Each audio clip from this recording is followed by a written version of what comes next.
When in Ilocos, people nowadays are more adventurous, and traveling to different places is what makes it more fun. When you hear the word Ilocos, it is synonymous to fun activities and adventures. But before heading to Ilocos, reading blogs and open forums are very much of a big help.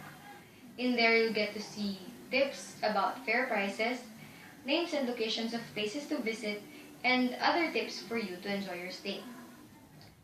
I will be sharing with you our recent trip in Ilocos. We spent 3 days and 2 nights, and we were able to visit the towns of Ilocos Sur all the way to Ilocos Norte. Our first stop was in Bigan, Ilocos Sur. Located near the bus terminal is the Plaza Burgos. It is an open park for everybody where you can do different kinds of activities such as Zumba and playing badminton. A few steps across is the Bigan Cathedral, one of the beautiful churches in town. On the other side is the famous street in Vigan known as the Calle Crisologo. It is a street where you can see historical built houses during the Spanish era. And as you walk along through the street, you can really feel the old ambience of the place. Now at the end of the street, you can now rent for a tricycle, which will be your guide and transportation to the other tourist spots in Vigan.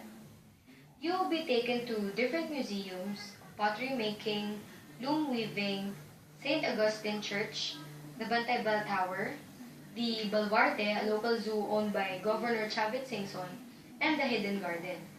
Now, the Hidden Garden is a place where you can buy different kinds of plants like herbal, tropical, indoor, and outdoor plants.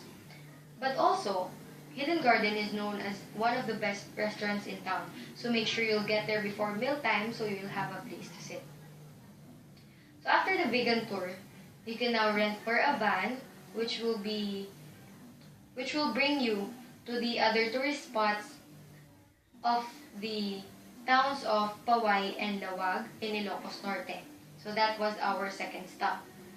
So in Paway and Lawag, you will be taken to Paway Church, the Ferdinand Marcos Presidential Center, the Malacanang of the North, Sand Dunes, the Burgos Lighthouse, the Rizal Amusement Park in Lawag, the Kapurpurawan Rock Formation, and the famous of all tourist spots in Lawag, the Bangi Windmills. Now, the Bangi Windmills is a pile of windmills along the beach. Now, when you're there, you can really actually appreciate the place.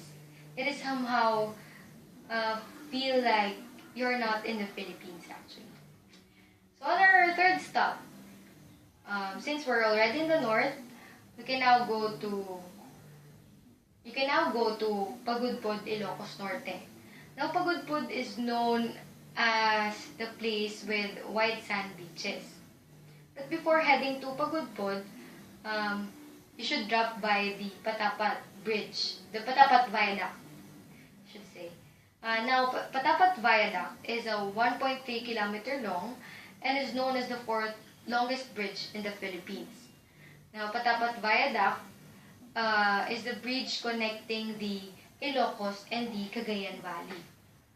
So after that, you can now go to Saud Beach. Saud Beach is a town in Pagudpod with white sand beaches.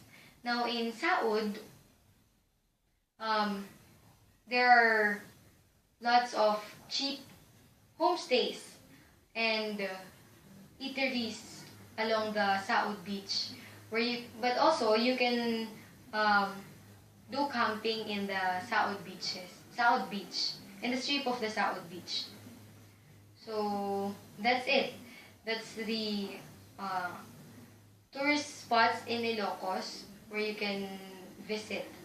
And in summary, I can say that Ilocos is not just a place for relaxation and recreation, but also Ilocos is a place rich with historical and cultural values.